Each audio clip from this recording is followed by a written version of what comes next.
oleh Profesor Ernan, mantan Ketua Umum IKA Paperta adalah yang terbesar pesertanya. Mudah-mudahan bisa masuk semuanya sekarang, karena pembicara kita ini heavyweight ya, kelas berat.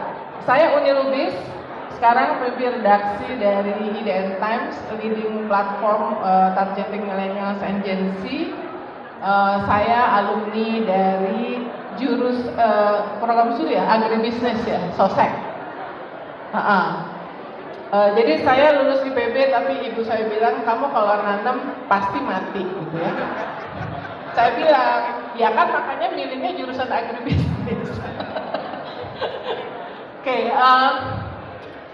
pertama saya ingin menggunakan kesempatan langka ini untuk menyapa senior-senior, tentu Pak Bungaran Sagih, Profesor Bungaran Saragih. Ini adalah salah satu dari 2 pembimbing skripsi saya. Ketika keponakan saya, bukan di IPB, sedang sangat sulit untuk bisa mendapatkan ketemu dosen bimbingannya, lama banget, segala macam. Saya selalu bilang, Tante bersyukur, karena dosen pembimbing Tante, Profesor Bungaran, nggak pernah mempersulit mahasiswa bimbingan. Persetujuan bahkan di tempat parkir sosek. Karena kata Profesor Bungaran, udahlah S1 nggak usah susah. Nggak usah, yang penting kamu paham metodologi. Jadi faktor-faktornya, variabelnya nggak usah kebanyakan, ya kan? Dan belajar di IPB itu benar-benar bermanfaat untuk saya yang sebagai jurnalis. Pak Jokowi waktu saya wawancara bulan Desember, seminggu sesudah G20 kita sukses, di sana Bogor, dia tanya, Mbak Uni, kenapa ya lulusan IPB itu banyak yang jadi bankir dan jadi jurnalis? Itu pertanyaan dadakan pas sudah terakhir ya. Tapi respect saya menjawab nih Mas Narso, mungkin karena kami empati kepada rakyat. IPB mengajar kami empati kepada rakyat. Orang yang nggak empati kan gak ada yang sukses, nggak bisa kayak Mas Narso ini, ya, nggak bisa kayak Puni, nggak bisa kayak Mas Yayo, sorry ya kita manggilnya Mas Yayo, ya. Kemudian saya juga ingin menyapa Ibu Profesor Safrida, saya yang tanda tangan di skripsi saya. Profesor Safrida itu seringkali ujuk-ujuk salah WhatsApp, tapi kemudian ketika tahu itu kirim ke saya malah mendoakan. Jadi terima kasih Bu, harusnya saya yang mendoakan Ibu selalu, tapi ini malah didoakan. Begitu baiknya beliau. Ada Profesor Yustika Baharsyah, semoga sehat selalu. Anak IPB itu standar banget deh. Kalau zaman itu Bu, zaman Bapak dan Ibu, kalau bikin kegiatan, proposal pasti dikirim ke Kementerian Pertanian. Di sini banyak juga tokoh-tokoh semuanya. Senang kembali ke kampus. Minggu yang lalu saya reuni Menwa. Jadi di balik wajah saya yang cengengesan ini, saya ini alumni Menwa loh. Ekek 87. Jadi gara-gara reuni Menwa, jadi ikut jalan pagi santai Dies yang diikuti oleh ribuan orang. Semoga semuanya sehat. Judulnya, Ketahanan Pangan Berbasis Kearifan Lokal untuk Menuju Kemandirian UMKM Masyarakat. Ini bagus untuk judul skripsi, judul tesis, atau judul disertasi. Ya. Kalau buat anak zaman now, judulnya supaya kekinian ya, Let's solve food crisis or we die. Ya kan? Kalau ya pendek aja ya, jadi langsung. Atau karena ini sebetulnya semangat dari pidato yang disampaikan oleh Presiden Soekarno 27 April 1952. Di peletakan batu pertama pendirian Fakultas Pertanian Universitas Indonesia, cikal bakal dari Faperta. Soal pangan adalah hidup dan mati. Bayangkan, dari tahun 52 sampai detik ini, itu pidato masih relevan kan? Pak Jokowi minggu yang lalu bicara soal krisis pangan, ya.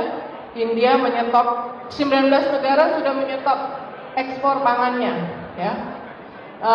Pak Bu Nasor Sanim ini adalah ketua jurusan saya di Sosek. Salam sehat Pak. Nah, jadi ini penting ya. Jadi sebetulnya 3 orang ini nggak perlu dibacain panjang CV-nya. Tinggal diketik di Google namanya, misalnya IDN Times, Sunarso, Dirut BRI, wah banyak banget artikelnya. IDN Times, Sri Mumpuni, pakar lingkungan, banyak banget track recordnya. IDN Times, Bayu Krisnamurti, banyak banget ya. Ini sekalian promo ya, tetap ya. Tapi saya mau bacain satu aja, yang terakhir nih Pak Sunarso.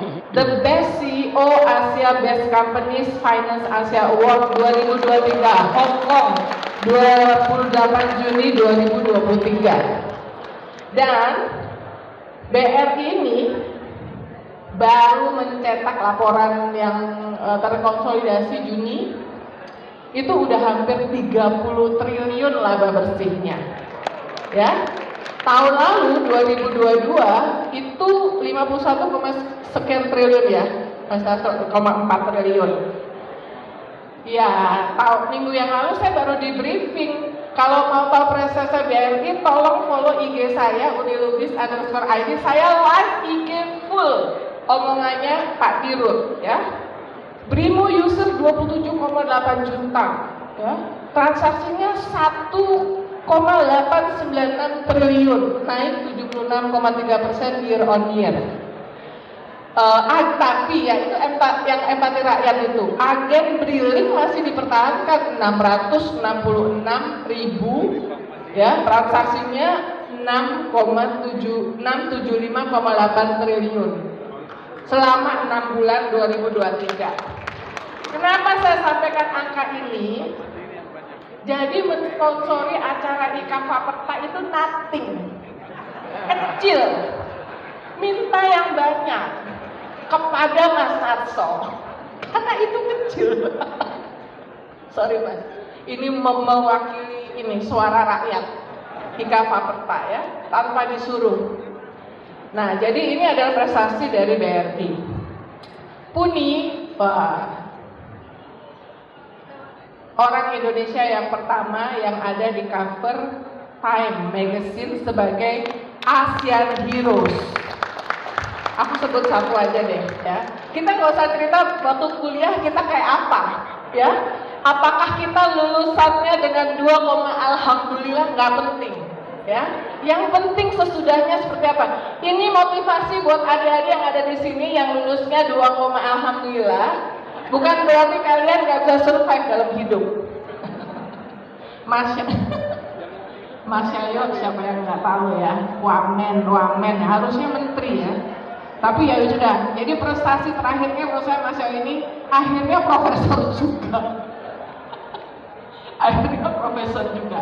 Oke, saya akan mengundang Mas Narso, Puni, kemudian Mas Yayo untuk menyampaikan apa yang ingin disampaikan dari perspektif masing-masing berkaitan dengan begitu pentingnya bagi kita untuk membahas, tidak hanya membahas ya. Menurut saya langsung solusi. Presiden sudah memberikan tugas khusus soal inovasi. Saya rasa pas ini semuanya. BRI ini adalah I think the most innovative bank in Indonesia ya. Jadi pengalaman bagaimana di BRI korporasi itu pasti sangat-sangat berharga. Kemudian Puni nanti juga dari perspektif BRIN, dan Mas Yayo dari perspektif masih orang kampus tapi pernah di pemerintahan dan sekarang di Dewas Bulog. Silakan Mas Narso. 10 menit supaya kita bisa tanya jawab.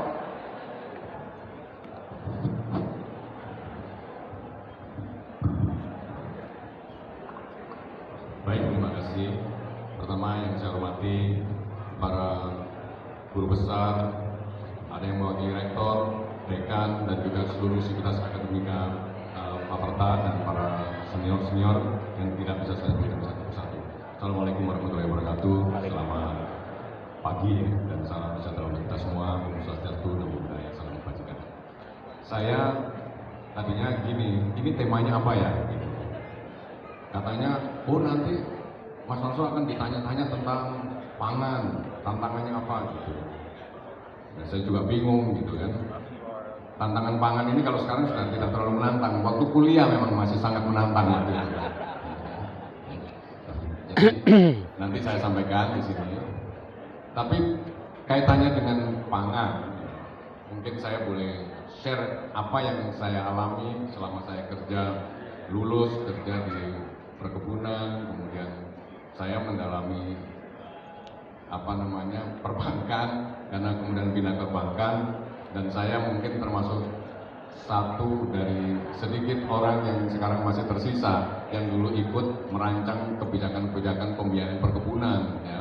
PPSN 1, 2, 3, Pirtran, Pirmes, itu saya waktu itu masih sangat awal di bank, tapi saya udah dilibatkan itu gitu. Saya ngomong seperti ini supaya Bapak Ibu mulai yakin bahwa yang saya omongkan nanti itu benar. Jadi itu aja, bahwa kalau ngomong kelapa sawit mungkin sebenarnya saya itu sering dulu ketemu sama Profesor Bungaran sebenarnya. Pernah kita sama-sama jadi pembicara di Palembang, ngomongin sawit dan lain-lain. Tapi kali ini saya ngomong pangan lebih nggak spesifik secara keseluruhan ya. Tantangan dulu. Tantangan masalah strategi pembangunan pertanian ataupun khususnya pangan di Indonesia, saya kok melihatnya saya bagi menjadi tantangan yang memang datang dari environment global dan kemudian termasuk environment fisiknya dan juga environment mungkin sosial ekonominya dan perkembangan teknologi itu di global. Dan kemudian tantangan yang berikutnya adalah datang secara domestik. Secara domestik kira-kira apa? Saya akan bagi bahwa secara domestik sebenarnya tantangan kita itu kita harus mengadres kira-kira struktur demografi kita ke depan itu seperti apa. Dan kemudian resources yang kita miliki itu apa. Dan kemudian tantangan-tantangan ini mesti kita jawab bahwa secara visioner. Dan berikutnya menurut saya nanti kita mesti tantangannya adalah mengembangkan strategi pembangunan pertanian itu sendiri. Itu merupakan tantangan. Jadi di domestik menurut saya itu ada dua saya kelompokkan tantangannya. Pertama adalah merespon perkembangan struktur demografi kita secara nasional, dan yang kedua adalah untuk merespon itu strateginya itu seperti apa gitu. Jadi saya bagi dua ya. Pertama adalah tantangan global baik fisik maupun lingkungan sosial ekonominya. Yang kedua adalah domestik, lebih ke arah masalah bagaimana kita merespon proyeksi struktur demografi. Dan yang kemudian yang berikutnya masih domestik, menurut saya adalah bagaimana kita merespon struktur demografi itu dari konteks pangan, penyediaan pangan, itu dari sisi strategi pembangunan pertanian sendiri. Baik, mau saya uraikan yang pertama tentang tantangan environment secara global. Saya boleh ini supaya saya bisa baca ya, atau supaya nyambung. Ya. Jadi ternyata yang paling utama menurut kami ini, identifikasi kita adalah tentang climate change. Jadi climate change sendiri adalah merupakan tantangan yang secara global memang kita harus respon. Ya. Dan ini adalah data, di mana ya saya membaca?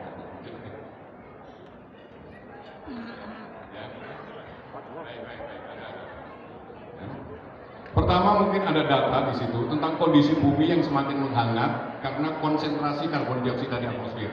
Ya. Dan kemudian yang sebelah kanan itu adalah kenaikan temperatur global. Ya. Dan kemudian akibatnya adalah mungkin kita lihat kekeringan, gelombang panas, kemudian mencairnya es, ya, dan kemudian naiknya suhu laut, dan kemudian naiknya permukaan laut, dan cuaca yang ekstrim. Dan yang berikutnya, slide kedua, tolong sampaikan slide kedua. Slide kedua itu adalah ini model ya, yang kami peroleh dari Intergovernmental Panel on Climate Change ya, IPCC ya, bahwa ternyata kita ada di level kenaikan 2,5 derajat Celcius suhu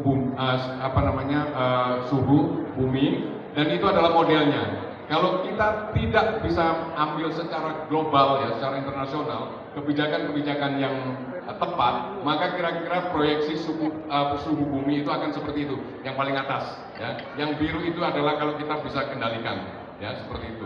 Dan kemudian kita balik ke sejarah, slide berikutnya. slide berikutnya adalah Bapak Ibu, ini kita punya data. Kemarin saya sempat ngambil course tentang risk management, terutama yang fokusnya adalah ke operational risk management, di mana variabelnya bisa ribuan variabel dimasukkan ke dalam model. Dan kemudian di pelajari ini saya belajar di Brussels kemarin, ya. Dan kemudian ternyata ya kita baru tahu ya bahwa dulu waktu bumi itu masih dingin, inilah daratan yang disebut Sundaland. Ini daratan yang disebut Sundaland, di mana Jawa, Kalimantan, Sumatera sampai ke Indochina, Malaka semua itu jadi satu. Dan ini tenggelam karena suhu bumi naik dan kemudian volume es di kutub berkurang, mencair, dan kemudian menaikkan permukaan laut 120 meter. Menaikkan permukaan laut 120 meter. Dan kita juga sedang berada di mengarah ke sana sebenarnya. Ya. Mengarah ke sana karena apa? Ternyata terakhir itu kenaikan suhu bumi itu luar biasa. Dan kemudian Bapak Ibu sekalian, selama sekian tahun suhu bumi naik 0,68. Dan ternyata belakangan kenaikannya lebih dari 1 derajat. Lebih dari 1 derajat. Kenaikan tercepat adalah sejak 2010. 2010 loh. Waktu itu saya baru pindah dari Bogor ke Jakarta. Jadi saya mengalami kenaikan yang pesat itu setelah 2010. Kita semua ini, kita semua. Makanya kemudian tanda-tandanya banyak yang sudah muncul bahwa memang kita harus melakukan sesuatu penduduk bumi ini. Terus kemudian kaitannya dengan pangan apa? Ya pangan nggak bisa dipisahkan dengan ekonomi. Ternyata slide berikutnya saya akan share di sini.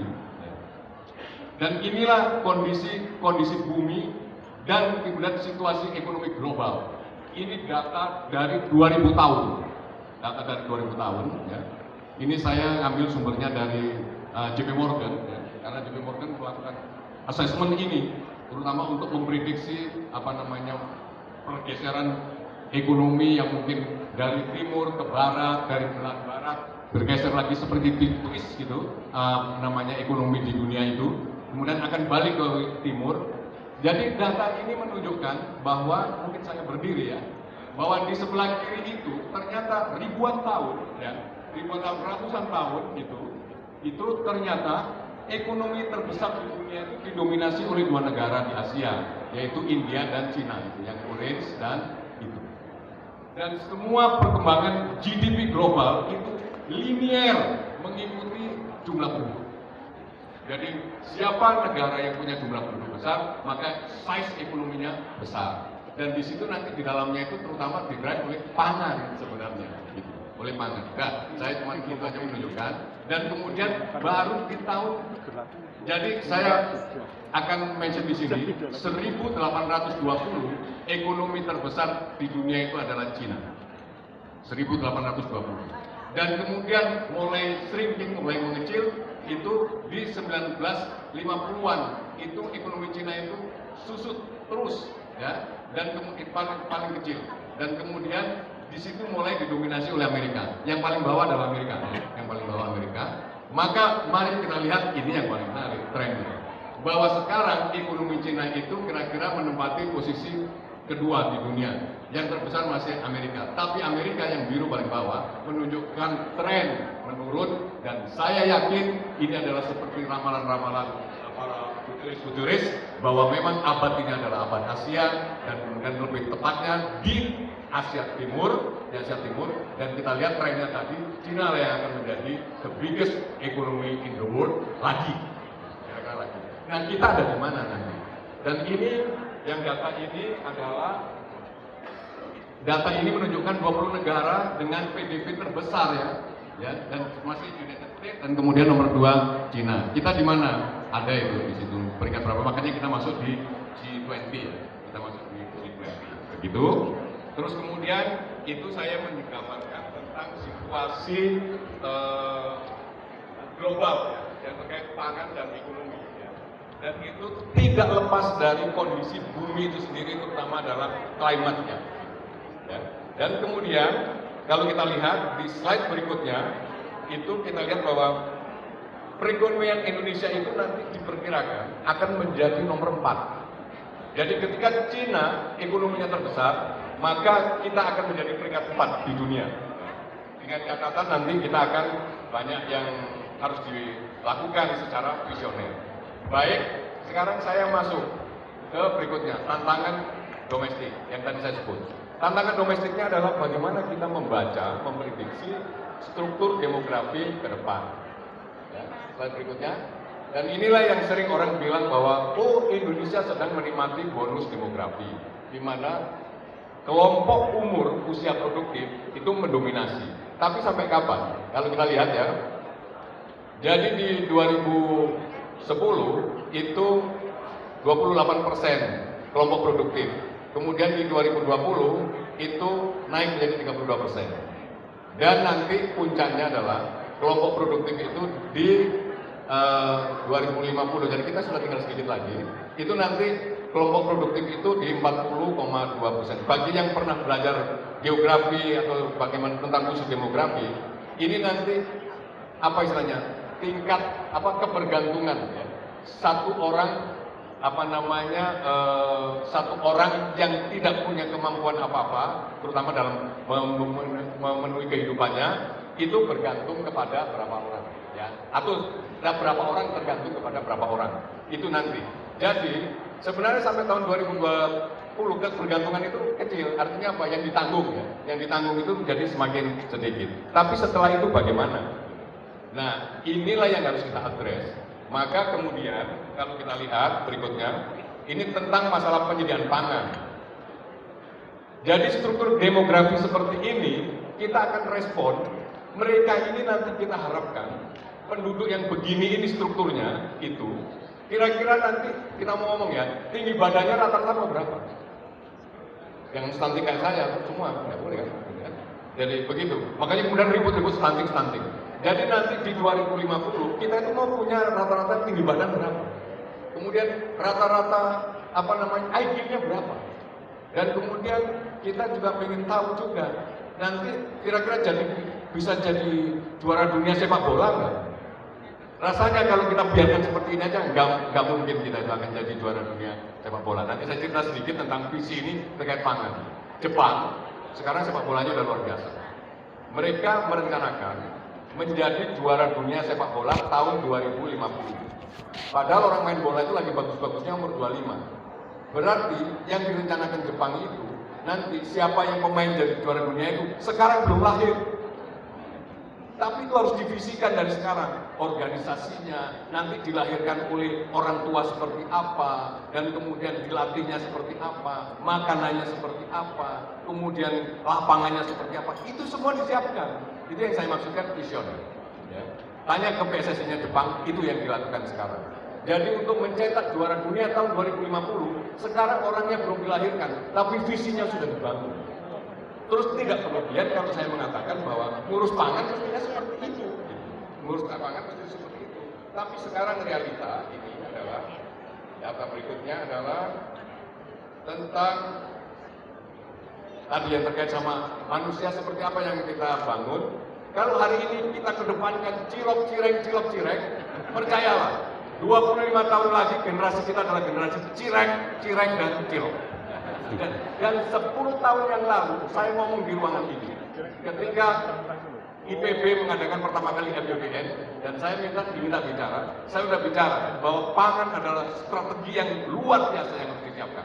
Karena ini menyangkut masalah strategi bukan membangun mesin, tetapi membangun otak manusia dan manusianya.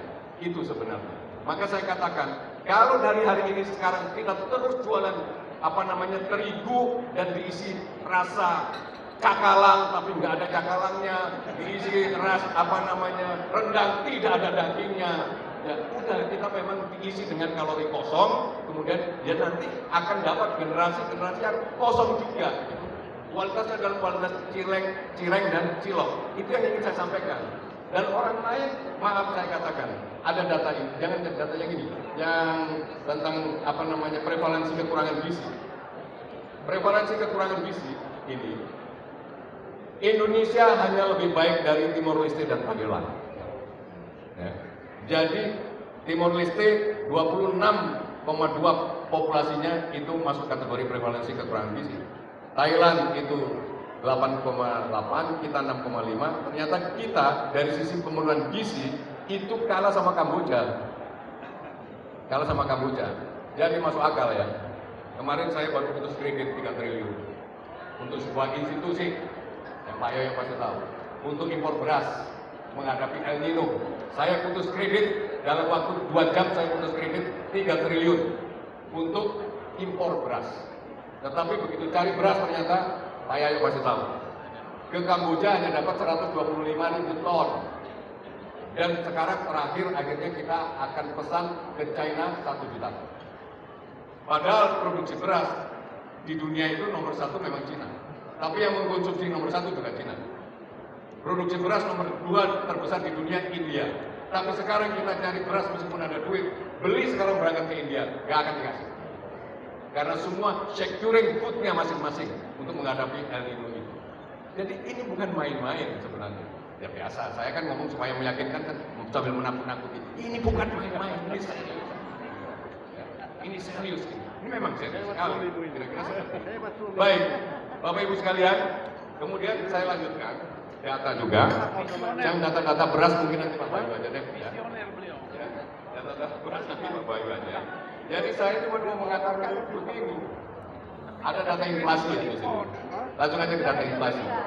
Jadi inflasi kita berpuluh-puluh tahun selalu saja pemicunya adalah volatile food price. Jadi kita memang sulit sekali kita untuk menstabilisasi pangan kita. Dan kemudian kalau ditanya, kalau begitu apa yang salah? Saya sebelum masuk ke strateginya, karena yang terakhir itu nanti masalah strategi. Rasanya mungkin kita setiap tahun selalu dihadapkan pada persoalan yang berulang. Jadi apa? Musim paceklik, beras naik, kemudian ribut, kemudian datanya beda. Yang mau ngasih izin impor bilang bahwa ini kita harus meningkatkan stok pangan, terutama beras. Maka dikeluarkan izin impor. Bagi yang berkaitan sama produksi, nggak perlu impor, karena itu nanti akan mengharga harga beras petani. Udah ribut, akhirnya tetap karena konsumen sudah menjerit-jerit seperti sekarang nih. Gitu. Terus kita impor beras prosesnya minta kredit ke bank segala macam. 2 jam saya putus, tapi impor 3 bulan nanti berasnya baru nyampe di sini. 3 bulan beras nyampe di sini, yang ditanam sudah keburu panen, jadi barang. Jadi itulah yang terjadi kemudian beras petani panen, beras impor datang, hancur harganya, ribut lah begitu. Kemudian kalau begitu perlu impor atau tidak? Jawabannya selalu saja, ya selalu saja. Fikirnya itu selalu saja, impor itu halal atau haram? Saya nanya ke kiai, nanti kiainya kiai saya yang jawab. Gimana pakai impor ini halal atau haram? Oh, tidak tentu nih, nggak halal, nggak haram. Ini hawanya, karena tadi itu dari perspektif mana kita harus impor dan perspektif mana harus tidak impor. Faktanya memang itu barang yang nggak ada harus impor, betul nggak? Yang paling penting itu pangan tersedia, bukan masalah impor atau tidaknya. Yang penting pangan itu tersedia, ya itu bagian daripada strategi pembangunan pertanian kita yang saya katakan selalu saja menghadapi masalah berulang karena kurang visioner dan tidak menyelesaikan masalah secara tuntas, secara jangka panjang. Itu sebenarnya. Kenapa kok sulit membuat visi itu? Karena memang yang berurusan dengan pertanian itu hanya beras saja, banyak sekali, dan itu butuh leadership yang mampu mengorkestrasi, mengintegrasikan itu. Ya. Contoh sekarang, mau bikin food estate. Urusannya dari mulai melepas kawasan. Ada di mana kewenangan melepas kawasan? Ada di KLHK, kehutanan. Begitu dilepas, kemudian dicek dulu secara teknis. Ini cocoknya nanam apa? Nanam kecombrang, nanam beras, nanam padi, atau nanam sayur-sayuran, atau justru nanam sawit. Jangan kebalik-balik, cocoknya nanam sawit ditanami padi. Dan sebaliknya. Kewenangan siapa untuk membuat itu? Kementerian Pertanian. Oke. Sekarang cocok secara teknis oleh Menteri Pertanian. Tapi kan harus diadministrasikan. Sertifikatnya seperti apa? Maka kemudian harus Menteri Agraria dan Tata Ruang. Dan untuk mengurus itu nggak bisa langsung ditanami saja. Harus ada bendungan, irigasi dan lain. Siapa yang mengerjakan? Menteri PUPR. Kemudian petaninya sendiri harus dididik sini. Petaninya punya siapa? Ayo, punya siapa petaninya? Petaninya punya siapa? Yang ngurus petani? Punya kita semua. Karena semua orang mau ngurus petani, terutama menjelang pemilu. Jadi menjelang pemilu itu hal yang paling menarik dibicarakan itu hanya dua sebenarnya. Petani sama UMKM. Petani sama UMKM, itu saja. Karena orang juga semua bisa ngomong gitu. Jadi itu menterinya yang ngurusi sendiri. Ya, ada menteri dalam negeri yang mengadministrasikan kependudukan. Kemudian ada menteri pertanian bisa klaim bahwa itu adalah petani saya. Coba seperti ini. Kemudian nanti teknologi, menterinya beda lagi. Kalau begitu sebenarnya, saya ulangi lagi, 10 tahun yang lalu saya ngomong ini. Mungkin memang lebih dibutuhkan presiden pertanian daripada seorang menteri pertanian. Yang bisa mengorkestrasi itu semua. Inilah yang harus kita bangun secara visioner sebenarnya ke depan. Baik, terakhir. Ada kita yang salah paradigmanya. Mari kita swasembada beras untuk mensejahterakan petani. Saya tanpa disertasi, tanpa skripsi, tanpa praktikum di lab, saya katakan itu salah. Nah, nanti silakan diuji. Logikanya sudah salah. Mari, nah ini kan orang-orang yang biasanya tidak tahu pertanian terus ngomong pertanian, tidak ngerti petani ngomong petani, tidak ngerti bank ngomong bank. Bahwa kalau mau swasembada pangan tinggal kasih kredit saja. Gampang nih, mau ngasih kredit mah gampang. 3 triliun 2 jam putus gitu. Tapi bukan itu masalahnya. Masalahnya adalah sekarang mari kita ikuti logikanya. Bisa nggak swasembada beras sekaligus mensejahterakan petani? Mari kita urut logikanya. Kalau swasembada artinya kebutuhan beras nasional dipenuhi oleh produksi beras nasional. Apa yang ingin disasar? Harganya supaya stabil dan murah. Kalau harganya murah, konsumennya senang, pasti. Produsennya, petaninya tadi yang mau disejahterakan, sejahtera nggak dengan jual beras dengan harga murah? Sejahtera nggak? Tidak sejahtera, jelas. Berarti di situ mensejahterakan petani memang tidak bisa hanya semata-mata dengan swasembada beras. Kalau begitu apa masalahnya? Harga berasnya terlalu murah. Mari subsidi output kita ubah. Dan subsidi input yang pupuk segala macam yang puluhan triliun itu kita ganti. Gak usah ngasih subsidi kepada pedagang-pedagang pupuk. Kasih subsidi kepada output. Jadi tanam beras sebanyak-banyaknya, terus kemudian dibeli dengan harga sehamanya. Mari kita naikkan. Harga beras kita naikkan 2 kali lipat. Ya. Pertanyaannya, kalau harga beras naik 2 kali lipat, konsumen menjerit nggak? Menjerit. Petaninya sejahtera nggak? Belum tentu. Bagaimana dia bisa sejahtera? Wong punya tanah cuma 2000 meter persegi, nanam padi jenis apapun, mau padi berbuah emas juga tidak akan sejahtera. Itu masalahnya.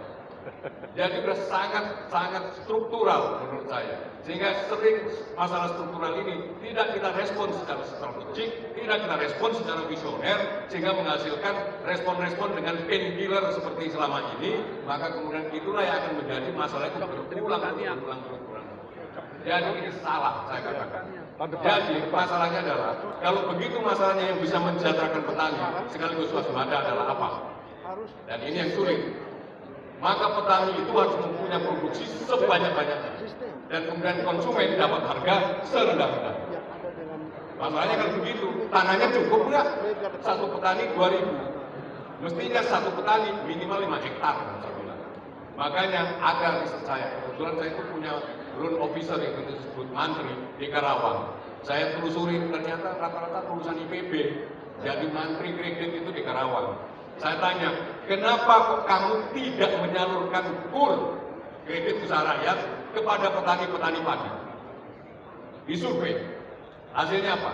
Ternyata petaninya sendiri yang tidak mau dikasih kredit. Kenapa? Karena petaninya sadar bahwa tanah cuma 2000 meter, 1 peta ini dikasih kredit buat apa ini? Wong dimakan sendiri aja, gak cukup kok. Kemudian mau buat bayar kredit. Mana mungkin? Itu persoalannya. Itu persoalan di bawah, Bapak Ibu sekalian. Yang kita harus tahu itu. Itu sebenarnya itu persoalan di bawah seperti itu. Baik, maka kemudian saya katakan, ya ini namanya kan pembicaraan awal. Nanti baru ada tanya jawabnya supaya seru kan begitu. Ya, maka sekarang saya sampaikan. Kalau begitu, dua kata menurut saya yang diperlukan untuk strategi pembangunan pertanian kita. Mesti lebih visioner, jadi jangan ngomong tahunan, jangan ngomong 5 tahunan selama masa jabatan. Karena kalau ngomong 5 tahun, itu gampang. Itu wartawan yang suka nanya, ya. Uni Lubis nanya, kapan Pak swasembada beras tahun depan? Dibuat KPU. Kapan Pak swasembada jagung? 2 tahun. Dan ini yang saya amati. Kapan Pak swasembada kedelai? Jawabannya selalu adalah tahun kelima. Nanti tahun kelima. Kenapa tahun kelima? Karena kalaupun tidak tercapai, udah keburu diganti. Dan sampai sekarang pernah nggak swasembada kedelai? Dan rasionalitasnya memang kita itu sulit untuk swasembada kedelai. Sampai hari ini juga porsi impor kedelai selalu 2/3 dari kebutuhan nasional. Dari mulai saya kuliah nanam kedelai jagung di Indramayu Karawang waktu itu tahun 86, itu ya 2/3 kebutuhan nasional impor. Sampai sekarang produksi nasional naik, tetapi kebutuhannya tetap dipenuhi 2/3 dari 2/3 kebutuhan nasional impor. Dan yang kayak gini-gini mesti rasional, mesti realistis. Kalau gitu perlu nggak kita bikin program swasembada kedelai? Perlu nggak? Nah itu yang mesti rasional sebenarnya. Baik, saya katakan 2 kata, mesti lebih visioner dan lebih integratif. Karena ngurus pertanian tidak bisa diurus sendiri oleh Kementerian Pertanian. Terus kemudian terakhir, ini yang saya maksud visioner. Coba tayangkan slide terakhir. Kita itu harus realistis membaca resources kita. Slide terakhir. Ini ada masalah di jaringan kayaknya, agak lambat responnya. Ambil satelit, pakai satelit. Nah. Soalnya BRI punya satelit. Ya itu maksudnya itu begitu. Iya, itu sekalian promosi supaya tahu promosi semuanya. supaya tahu bahwa BRI itu punya satelit sendiri. Gitu sebenarnya. Jadi Bapak Ibu sekalian pasti semua sudah sangat ahli. Di traditional farming ini produktivitas rendah, membutuhkan lahan yang luas. Pasti kendalanya adalah faktor penentunya, game changernya adalah penguasaan lahan. Kemudian land scarcity, maka membutuhkan intensifikasi. Dan kemudian ini yang kita arahkan ke pertanian presisi yang sekarang oleh IPB University digerakkan. Presisi ini kan artinya apa? Input yang masuk harus seoptimal mungkin menghasilkan output. Ini sudah menggunakan teknologi digital dan lain-lain. Tapi menurut saya, maaf saya katakan, menurut saya ini itu nggak cukup. Bahwa suatu saat memang kita itu harus berpandangan bahwa kita tidak punya tanah lagi. Maka nanam tebu, nanam produksi gula kita, mungkin kita nggak akan nanam tebu. Tanaman kita nanti adalah bakteri. Ya. Dan kemudian pakai menggunakan biotek, ladang-ladang kita nanti jadi tabung-tabung besar yang isinya adalah bakteri, kemudian ambil sinar matahari, ambil CO2, ambil H2O, itu disintesa dan kita akan menyuruh tugas-tugas kecil mikro ini bernama bakteri di sini kira-kira di sini. Ya. Jadi saya katakan mungkin PTP juga pabrik gula nggak perlu rugi terus ratusan tahun rugi terus.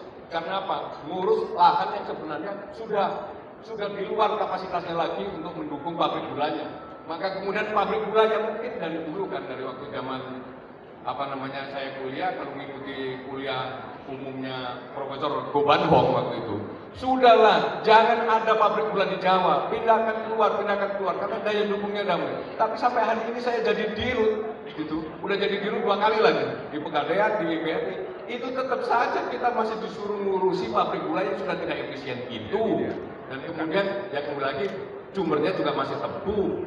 Bapak Ibu saya punya data, kalau dibilang produktivitas kita rendah, ya memang. Tapi apakah Suprokin di Brisbane sana itu memproduksi tebu lebih baik dari kita? Enggak juga. Jadi memang tanahnya luas, orangnya sedikit, maka dia masih bisa ekspor raw sugar ke kita yang setiap masa terutama menjelang pemilu biasanya kan rebutan itu kuota impor raw sugar itu kan gitu ya. Ya, itu ada ilmunya sendiri di dalamnya situ. Gak usah dipelajari oleh IPB lah, gak usah. Karena itu kadang-kadang masuk ilmu hitam itu dalamnya itu kan. Masalah rebutan kuota impor sugar itu, ya gitu. Itu gak usah dipelajari di IPB. Saya pesan kepada Pak Profesor Suryo, gak usah dipelajari Mas yang tentang itu, ya. Jadi seperti itu. Maka kemudian saya kira ini yang harus dibisikan bahwa kita sekarang ada di mana, mungkin ada di sini, gitu.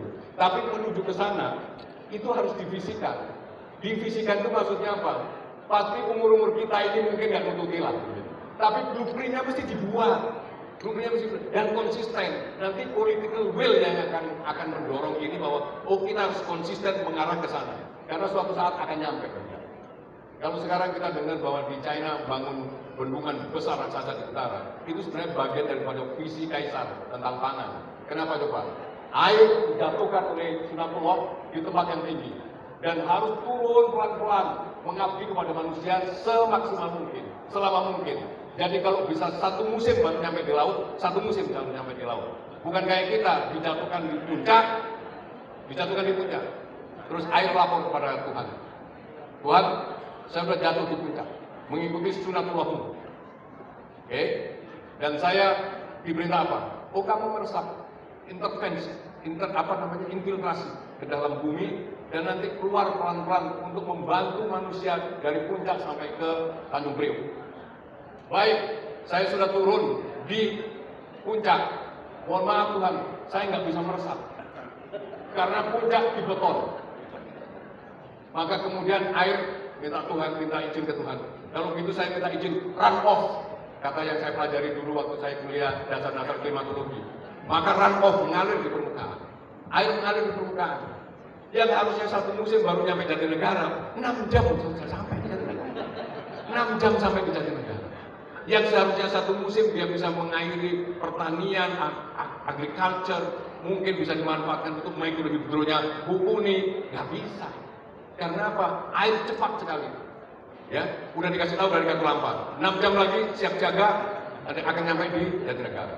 Sampai Jatinegara, air nengok, nggak bisa meresap juga, keluar mau ke laut. Sampai di depan laut, air lapor lagi ke Tuhan. Tuhan, saya sudah sampai di pantai. Terus kamu mau kemana? Saya mau balik ke laut tapi nggak bisa karena lautnya diuruk sama orang Jakarta. Dan kemudian kata Tuhan begini, ya sudah, wis sakarmu katanya. Kata Tuhan begitu, wis sakarmu, wis air sakarmu. Terus akhirnya permintaan air yang terakhir ini Pak Rusdian ya, air itu bilang begini ke Tuhan, Tuhan saya udah putus asa saya ngadepi manusia ini. Jadi akhirnya saya sudah sampai di pintu pantai, nggak bisa kembali ke laut. Maka saya minta izin, saya akan merendam Jakarta. Dan terendamnya Jakarta rutin setiap 5 tahunan itu. Biasanya di bulan-bulan Februari biasanya seperti itu. Baik, dan di Cina dibangun bendungan besar. Sekarang belum operasional, tetapi nanti ingat ini, pasti untuk penyediaan air baku, dan kemudian yang kedua adalah untuk green energi, itu PLTA, dan kemudian sebenarnya akan mengembangkan pangan, agriculture yang luar biasa karena mereka punya sumber air yang bisa turun pelan-pelan menuju ke laut, itu akan menghidupi agriculture activity ini, akan menjadi sumber pangan. Dan percayalah sama saya bahwa visi ini nanti mereka tidak akan mau nanam tanaman murah. Kenapa? Karena investasinya udah besar bikin bendungan di atas, maka mereka akan bisa milih dengan ketersediaan air itu akan memilih tanaman-tanaman yang mahal-mahal, yang nilai ekonominya tinggi. Terus untuk nanam tanaman yang murah siapa? Suruh negara lain, termasuk negara adidaya pun akan diperintah. Kamu nanam kedelai, kalau nggak nanam kedelai, push up.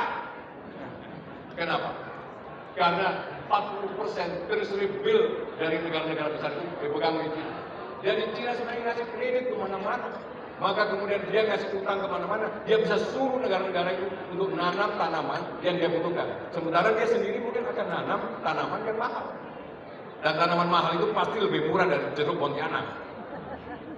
Karena jeruk yang dari China yang kuning-kuning itu bisa cuman sebut saja katakanlah 30.000 per kilo.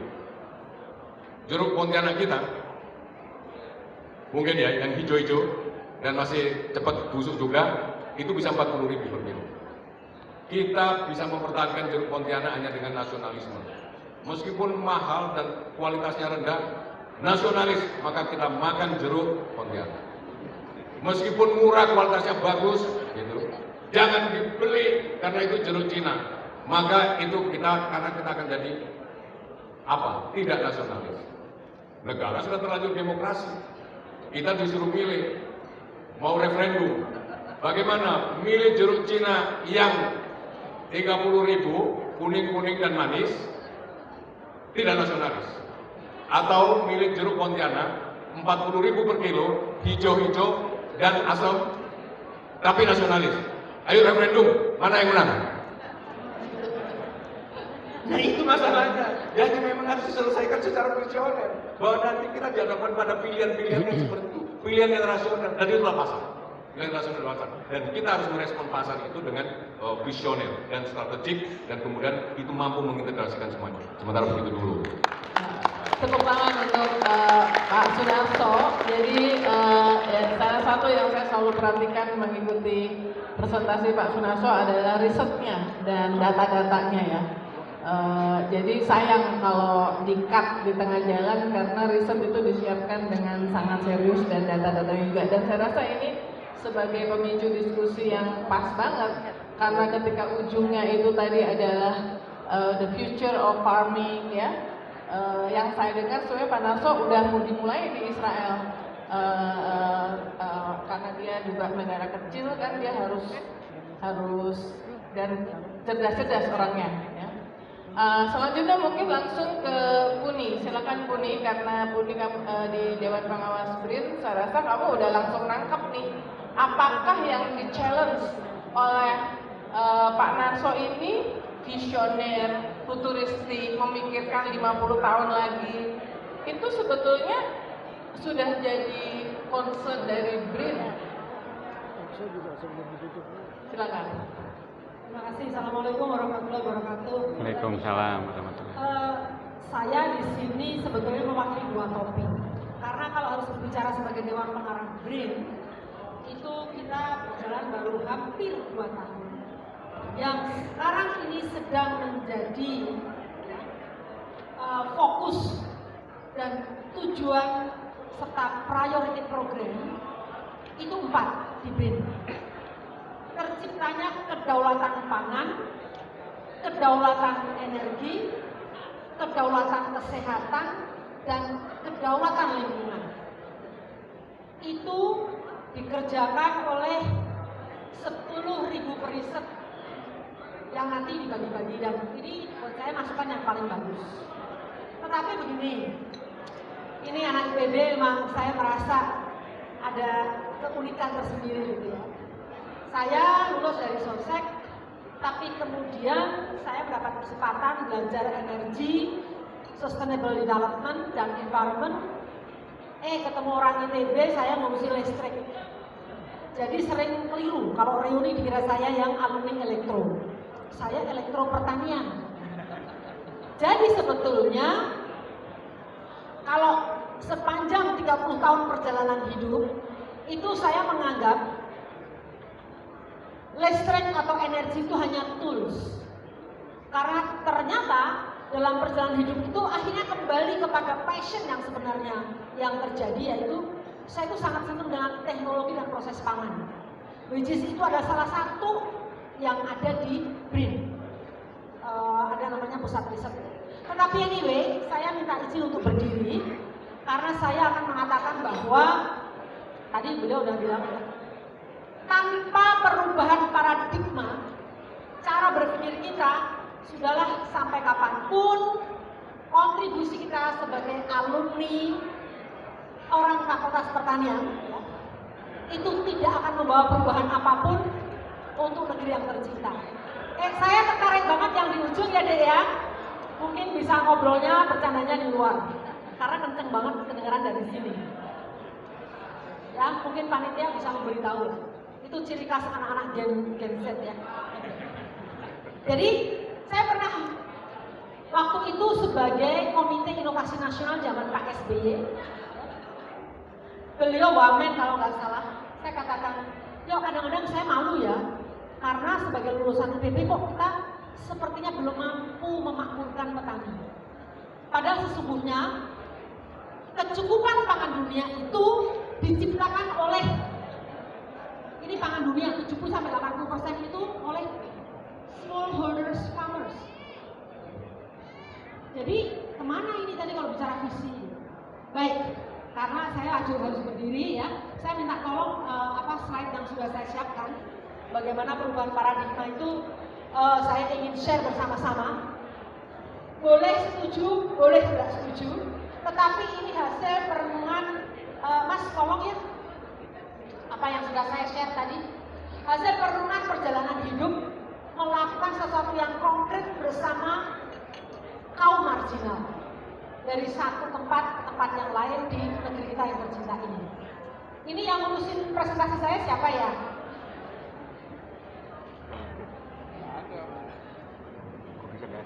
Ada nggak? Ini panitia yang ngurusin presentasi saya siapa? Ada di luar. Tapi sambil menunggu. Ada di luar baru makan dulu. Karena bukan apa, saya bisa ngomong, tapi kalau tidak melihat. Nah, ini sebetulnya menarik. Tadi Mas Moso bilang ini kelautan pangan berbasis kearifan lokal, kemandirian UMKM. Oke, ini ada 3 hal yang sangat penting, ya. Bisa diklik lagi. 3 hal yang sangat penting buat saya adalah, tolong diklik lagi. Karena saya waktu terbatas juga ya. Kita bicara kearifan lokal, kita bicara kelautan pangan, kita bicara kemandirian UMKM. Ini yang saya katakan hidup itu sebagai spiritual journey. Jadi saya memaknai ini. Coba yang kemudian diklik lagi. Mereka sebenarnya cuma queries itu. Diklik lagi ya. Tapi yang harus Oke. hati. Kalau kita bicara kemandirian UMKM, sejujurnya kondisi sekarang yang ada, memang repotnya kalau reuni terus kemudian kita disuruh ngomong tidak ada reuni. Di sini kemandirian UMKM itu kita selalu bicaranya NPV. Facebook itu ya benar. Net present value. Berkaitan dengan analisa. Coba ini ada banker di sini ya. Bicaranya IRR, internal rate of return, return on investment. Sampai sekarang kalau kita bicara UMKM, dilihat proses bisnisnya itu nggak bisa dilupakan. Klik lagi, agak cepat deh ya. Ini yang dipakai itu pikir dan logika. Selama kita sekolah dari mulai SD sampai ya dari mungkin sampai PhD, itu hanya otak kita yang diisi, logika kita. Dan sayang sekali sering logika kita tidak dibungkus dengan empati. Ini yang selalu menghasilkan yaitu NPV, IR dan ROI. Next. Ini kita diajak berpikir, terus masih terus berpikir bicara kelautan pangan. Ya. Nah, ini saya katakan sebagai keyakinan kesejahteraan hidup. Pokoknya siapapun akan berusaha untuk sejahtera. Fine, boleh. Tapi ini ada threshold cara berpikir, perubahan pola pikir yang semua harus sepakat. Kalau tidak akan repot. Bagaimana keyakinan akan manfaat kehidupan. Ini orang IPB pasti akan tahu nanti ya. Nextnya, jadi tidak hanya berpikir, kita menggunakan rasa atau empati. Tadi otak dikasih sama Allah untuk pikir, hati untuk merasakan. Ada segumpal daging di dada kirimu. Kalau itu salah, maka salahlah hidupmu. Kalau itu benar, maka benarlah hidupmu. Kita sudah sampai pada fase itu karena melihat kondisi global yang luar biasa. Sehingga kita tidak cukup hanya berpikir, tapi harus bernalar. Oke, next. Nah, jadi bicara kearifan lokal itu threshold kita berubah dari hanya keyakinan kesejahteraan hidup menjadi keyakinan manfaat kehidupan. Itu bernalar tapi juga akhirnya berakal. Sehingga bicara kearifan lokal, tadi seperti yang kita inginkan, bahwa kemandirian pangan kita harus based on local wisdom. Ini terjadi. Disinilah kemudian, ini anak-anak di IPB ini ngetop banget, pasti semua orang tahu lah. Kita bisa mencapai kearifan lokal, kita juga harus menjadi apa yang namanya hoirunas anpahumlinas. Sebaik-baik manusia dia membawa manfaat buat orang lain. Sudahkah kita ke arah sana? Mau duduknya di level profesor di universitas, mau di Bappenas, ya. Ini kesannya kayak tausiah, tapi this is something true, ya. Oke. Ini bisa dilihat bagaimana kita berkontribusi dalam proses pembangunan harus juga mampu ada shifting paradigm dari hanya berpikir, bernalar, akhirnya berakal. Dan kita bisa melihat lingkungan kita. Next. Di sini muncul yang namanya kesadaran kemanusiaan. Itu setelah saya capek ya, saya hampir 60 tahun nanti tahun depan gitu.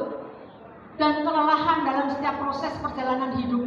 Itu memunculkan apa yang namanya kesadaran kemanusiaan. Tanpa itu, don't mention anything. Seperti yang diomongin sama Einstein.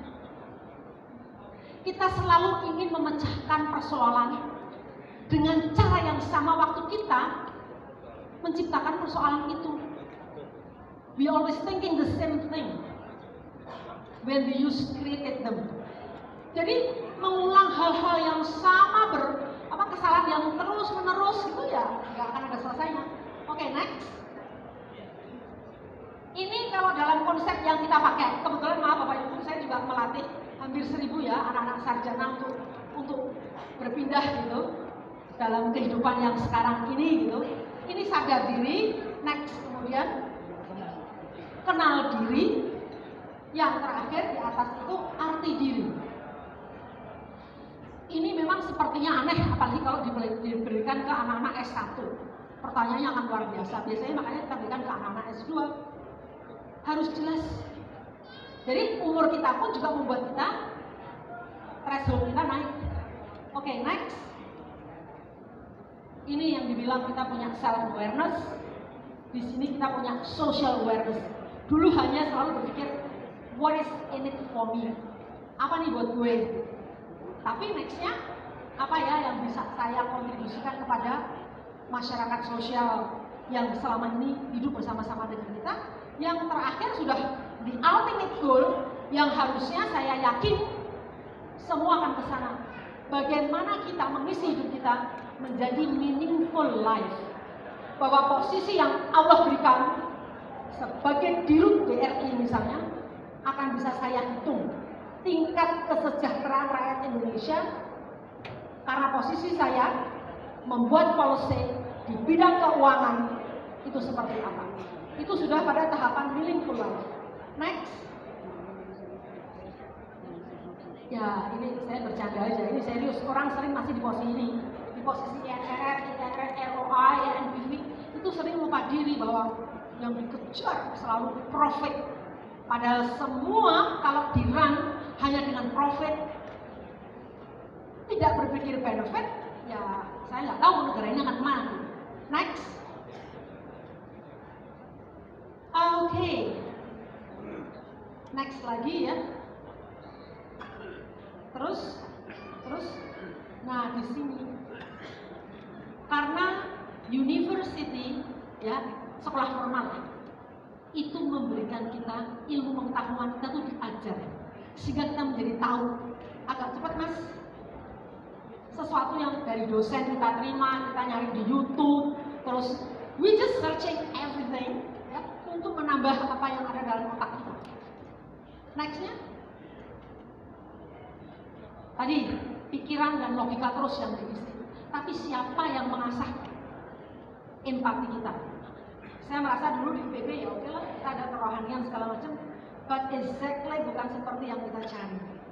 Jadi ini sekarang yang selalu kita berikan kepada anak-anak muda. Next. Sehingga kalau kita sudah bicara empati, itu membangkitkan yang di dalam. Jadi disitulah kita bicara rasa, dan ini hanya bisa dilatih dan bukan di perguruan tinggi maupun di sekolah formal. Tetapi ini harus selalu kita cari sendiri. Saya akan pelan-pelan. Next. Disinilah kita punya dua-duanya. Kalau otak dipakai mikir, hati untuk merasakan dan ada komunikasi antara otak kita dan hati kita setiap kali mengambil keputusan. Ini banyak cerita tanya jawab saja, pas ditanya jawab saya ada contoh-contoh konkret bagaimana seorang yang sudah di level paling atas harus mengambil keputusan, logika dipakai, tapi in the end of the day akhirnya dia mengatakan dan bertanya pada hatinya. Kalau itu bisa berkomunikasi dengan baik, yang muncul akal sehat. Nah, jangan sampai ya kita defisit akal sehat sehingga impor. Terus tadi kayaknya everything went wrong gitu ya. Kalau mendengarkan omongannya Mas Naso tadi kayaknya itu aduh so depressing gitu. Karena kok semua nggak ada yang in the right track yang kita perlukan gitu. Oke, next. Bisa diklik lagi. Nah, akhirnya kita bicara sebagai manusia, kita punya kompetensi, ada tingkat kesadaran. Agak cepat ya. Kalau sudah mengatakan di sana ada rasa, ada empati, ada kebermanfaatan buat sesama, dikontraskan dengan yang di bawah, kita hanya karena mendapat pelajaran dan kita tahu. Nextnya. Terus satu lagi. Nah, kalau bicara kompetensi keteknisan, kita tuh menjadi manusia yang sangat sederhana. Ya sudah, lulus IPB, atas pertanian, kita tahu cara-cara segala macam gitu, yang tentunya sebetulnya mengasah logika kita. Bisa jadi seorang jurnalis yang sukses kayak Uni, bisa menjadi dirut, banker gitu ya, bisa menjadi seorang profesor. Oke. Nextnya, kita harus menaikkan kompetensi kita dari keteknisan menjadi manusia sederhana. Ini tingkat kesadaran kita. Kita paham kompetensi kerakyatan. Apa sih menjadi sarjana profesional, tapi juga menjadi sarjana rakyat. Kita tahu persis passion rakyat itu apa. Sehingga waktu kita duduk dalam sebuah jabatan, kita nggak ngaco aja bikin policy. Kalau kita menguasai kompetensi kerakyatan, kita menjadi manusia yang kompleks. Karena mulai memikirkan, oh ternyata rakyat Madura itu beda ya sama rakyat Jawa. Dia suka jagung, di sini suka beras. Beda lagi dengan orang Papua. So kompleks. Tapi disitulah kita paham, kita punya kompetensi kerakyatan, memahami apa yang sebetulnya every human being is unique. Oke, nextnya, sebagai manusia kompleks kita akan melampaui threshold itu. Diceklik lagi, kompetensi kita naik menjadi kompetensi kejuangan. Ini saya, oke, terima kasih ya, tapi jangan lihat. Di dalam kompetensi kejuangan itu, tingkat kesadarannya sebagai manusia kita sampai di mana? Nah, ini yang harus diceklik lagi. Aku nggak tahu deh ini teknologinya atau gimana ya, sih kok lelet banget. Gak pakai satelit BMI. Iya, aku lebih senang ngerjain sendiri. Nah, di sini ini manusia ideal itu harus mampu melampaui threshold itu. Kalau bicara kompetensi kejuangan, kita menjadi manusia pejuang itu berada di zona yang tidak nyaman. Bapak-bapak, ibu, saya yakin senior kita semua yang kita sayangi dan hormati pasti pernah dalam posisi yang sangat sulit pada saat di dalam jabatan tertentu. And you have to make a decision. Di situ terbukti sejauh apa tingkat kesadaran kita. And it's happened to me. Sekarang saya dalam posisi di mana ngurusi 10.000 periset yang belum tentu semuanya kompatibel menjadi periset. Apa yang harus kita lakukan? Gitu ya. Di sini ada kompetensi keikhlasan. Setelah kita menjadi manusia pejuang, akhirnya menjadi manusia merdeka. Karena kita kompetensi kita sudah sampai kompetensi keikhlasan. Udahlah, what will be gitu ya. Semua udah Allah yang ngatur. Kita sudah melakukan yang terbaik, the best we can afford. Tapi ternyata in the end of the day hasilnya seperti ini. Ya sudah, yang penting kewajiban kita sudah gugur. Ini kita menjadi manusia yang merdeka, tingkat kesadaran kita. Oke, next. Udah mau selesai. Harapan saya dalam pertemuan sekarang ini, kita semua menjadi the new you, menjadi orang baru. Artinya, kedaulatan pangan berbasis kearifan lokal untuk kemenangan UMKM hanya bisa tercapai kalau kita semua shifting our paradigm. Punya visi jelas, tapi tidak bisa menggunakan apa-apa yang kita kerjakan. Karena seperti tadi yang dikatakan oleh Young Einstein, we cannot solve the problem the same way we thinking when we used created them. Jadi harus ada perubahan. Saya kira satu-satunya yang jadi harapan saya pribadi adalah mohon lulusan Fakultas Pertanian Bogor ini betul-betul bisa membuat breakthrough atau terobosan bagaimana kita mampu mencukupi pangan kita sebagai bangsa yang besar di negara yang tercinta ini. Kira-kira itu. Wassalamualaikum warahmatullahi wabarakatuh. Waalaikumsalam. Terima kasih Tri Mumpuni ya. Saya rasa dari Mas Narso dan Tri Mumpuni, Mas Yayu sebagai pembicara terakhir itu bisa udah tahu nih langsung apa yang. Jadi kita ini jangan cuma ngobrol aja Mas, supaya nanti seperti Mas Yayu bilang 10 tahun lagi diundang kalau kita masih hidup ya, nanti sama problemnya karena ya nggak berangkat dari sesuatu, nggak berjalan ya, nggak to the next step. Silakan Mas Yayu. Saya dari tadi live IG loh, soalnya ini semua presentasinya terlalu bagus untuk tidak didokumentasikan dan ditulis. Jadi langsung ditulis di redaksi. Baik, terima kasih. Assalamualaikum warahmatullahi wabarakatuh. Bayangkan BRI punya dirut dengan visi seperti tadi. Saya akan menjawab kalau ada yang nanya, kurang orang pertanian yang jadi dirut bank. Kurang banyak. Sudah seperti itu saja. Kredit untuk pertanian sampai dengan sekarang, investasi untuk pertanian sampai dengan sekarang masih sangat sedikit dan sangat susah. Kan? Sudah ada pengarah BRIN dengan visi seperti Puni tadi. Berapa banyak riset yang kemudian bisa dipakai oleh petani? Berapa banyak yang kemudian riset-risetnya menjawab visinya Narso? Masih kurang Puni yang lain di BRIN. Mungkin kalau kita gabung, yang kita juga perlukan, jadi saya belajar di Pamungaran, decision making itu ada yang level individu, ada yang level company, tapi ada yang level negara.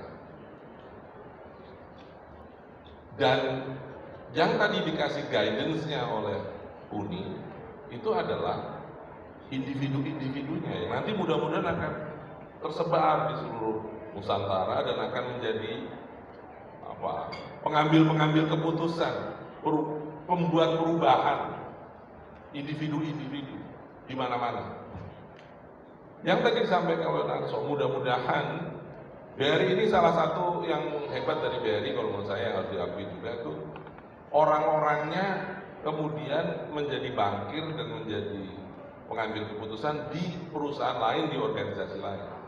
Sehingga kalau di rootnya sudah, yang mungkin salah satu yang paling lama di BRI ini 7 tahun. Tuh, 7 tahun tinggal 45 hari. Itu mudah-mudahan banyak yang di BRI nanti akan tersebar. Tapi pertanyaan saya, kebijakan nasionalnya gimana? Mungkin, lagi-lagi mungkin, ini karena waktunya pas, saya sengaja nggak bikin slide. Kita harus cari pemimpin nasional yang kira-kira mampu untuk mengakomodir dan memiliki visi seperti yang tadi dikemukakan oleh Narso dan Puni. Inovasi kebijakan pertanian itu adalah sebuah kemutlakan. Inovasi kebijakan pangan itu sudah betul-betul tidak bisa diapa-apakan lagi kalau kita masih tetap menggunakan inovasi yang lama seperti sekarang ini. Ya jangan harapkan visinya Narso tadi bisa terwujud. Basis kebijakan pangan Indonesia masih belum berubah sejak tahun 70 sampai sekarang. Tadi sudah disebut, Narso bilang, basis itu masih swasembada. Yang kemudian mengatakan bahwa sebenarnya kan logika swasembada itu adalah kalau produksi dalam negeri cukup, maka tidak perlu impor. Tapi sekarang dibalik, pokoknya tidak impor. Cukup atau tidak cukup, tidak impor. Tadi Narso menurut saya sangat bagus sekali membuka wawasan harusnya dan rasanya dengan profitabilitas yang demikian hebat di BRI sudah mampu membiayai itu. Kenapa nggak kita bikin misalnya? Kita mengimpornya dari perusahaan kita sendiri yang memproduksinya di Myanmar. Sehingga kedaulatan kita tetap terjaga karena itu datang dari perusahaan kita sendiri. Karena sumber daya yang kita miliki di Jawa ini sudah, untuk pangan kita tuh masih ditopang oleh Jawa, dan Jawa itu sudah rusak, sudah habis. Kita semua menjalaninya, kita jalan dari Bogor sampai Surabaya, ya, itu nggak putus kota. Kota semua itu tidak hanya berjalan di antara dari kota ke kota, nggak ada daerah pedesaan lagi, itu udah lupakan. Paling mungkin hanya 5 menit ada pedesaan, habis itu kota lagi. Itu yang masih dipakai untuk menopang 270 juta rakyat Indonesia. Land rasio kita itu hanya 0,2 hektar. Satu orang Indonesia ditopang oleh 0,2 hektar lahan. Dan itu bukan hanya untuk padi ya, jagung ya, sayur ya, semua.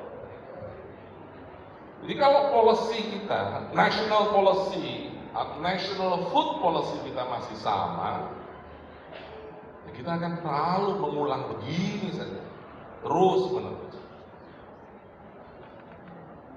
Saya tidak ingin banyak karena kalau mau bicara policy nanti panjang lebar. Satu saja. Soal diversifikasi pangan. Banyak yang mengatakan kita tidak pernah berhasil melakukan diversifikasi pangan. Dan selalu jawabannya, mari kita tingkatkan produksi lokal, katanya begitu. Padahal, dalam 20 tahun terakhir Indonesia sudah melakukan diversifikasi pangan yang berhasil. Dan diversifikasi pangan itu adalah dengan terigu.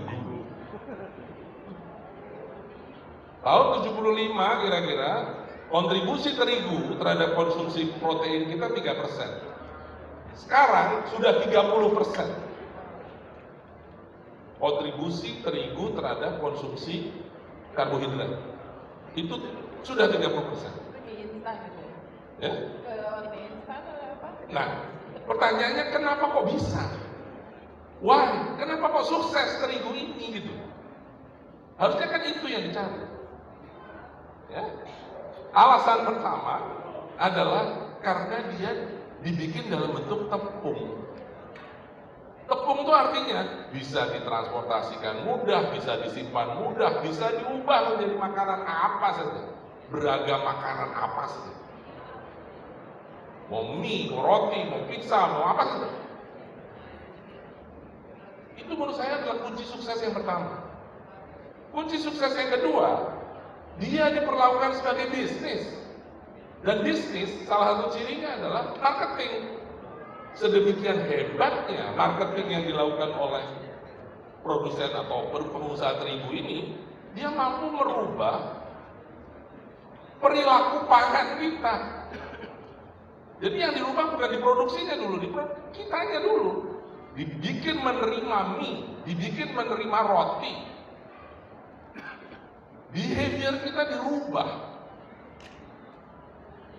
oleh mereka. Nah, memang sih yang ketiga, dia memanfaatkan kondisi di negara produsen terigu itu yang subsidinya miliaran dolar, sehingga kemudian dia bisa dapatkan terigu yang lebih murah di Indonesia. 3 faktor itu menurut saya yang membuat diversifikasi pangan ke terigu menjadi dalam tanda petik berhasil. Jangan bilang bahwa itu kan karena impor. Iya, memang betul. Itu situ masalahnya mendasar. Tapi ambil kita pelajaran dari sana. Sehingga kalau kita mau lihat ke depan, salah satu kebijakan, inovasi kebijakan yang diperlukan adalah kita perlu, please beri, mohon maaf ya kalau sama dia saya cuma sok gitu aja karena ke teman seangkatan, kasihlah, berilah, mumpung kamu masih punya berapa 5 hari itu, account officermu kasih kesempatan dan beri arahan untuk mereka mendorong basic agro-industrialization di food, basic food agro-industrialization, dan itu adalah tepungisasi. Kita ini sangat kaya dengan umbi. sebagai negara tropis, umbi kita bagus banget dan banyak, produktif lagi. Tapi kalau kita dikasihnya hanya bentuk singkong, ya selesai, nggak bisa diapa-apain cuma selain jadi singkong goreng atau singkong rebus, that's it. Tapi begitu jadi tepung dan kemudian nanti bisa menjadi aneka produk, peluangnya jauh lebih besar. Demikian juga ganyong, gembili, dan sebagainya. Kalau ada saja national policy untuk membangun basic food agro-industrialization dengan tepung, visinya Narsot tadi itu bisa kebayang akan punya arah kita ke sana. Karena dengan itu juga kita melatih orang-orang muda, pengusaha kita untuk mengandalkan teknologi, bukan lab. Saya sangat setuju, teknologi sebagai basis sumber daya utamanya. Hanya saja kita sadar sesadar-sadarnya, satu titik kebijakan itu nggak cukup. Kebijakan juga membutuhkan ekosistem policy-nya. Tadi sudah disebut, ini harus butuh kementerian ini, butuh kementerian ini, butuh kementerian. Kalau istilahnya Pak Bungaran, kita butuh sistem dan usaha agribisnis. Sistem usaha agribisnis. Sistem, ya itu tadi, bukan masing-masing. Usaha ini harus based on business. Yang melakukan itu adalah pelaku, UKM, individu, perusahaan-perusahaan. Agribisnis dari hulu sampai hilir. Jika policy kita belum mengarah ke sana, belum dibangun dengan itu, ya kita hanya akan bicara di seminar. Alangkah indahnya kalau national food policy kita itu sudah sejalan dengan sistem dan usaha agribisnis tadi, punya visi seperti yang diarahkan oleh Narsot tadi, yang tadi bayangkan ke depan, dan individu-individunya punya semangat dan mentalitas seperti yang diuraikan oleh Tri Mumpuni, maka rasanya Indonesia betul-betul akan bisa menyelesaikan masalah pangannya di tengah gejolak dunia yang sedemikian berat. Dan rasanya nggak mustahil untuk berharap itu bisa diawali dari Fakultas Pertanian IPB. Terima kasih. Assalamualaikum warahmatullahi wabarakatuh. Waalaikumsalam warahmatullahi wabarakatuh. Terima kasih Mas Yayo. Saya minta izin kepada panitia, kita selesai jam 1 nggak apa-apa ya, jadi molor 15 menit karena sayang sekali kalau tidak memanfaatkan kesempatan. Di sini banyak sekali the brightest mind of Fakultas Pertanian IPB ada di sini, boleh men-challenge apa yang disampaikan oleh Mas Narsot atau mendukung, dan Uni, Mas Yayo atau mendukung.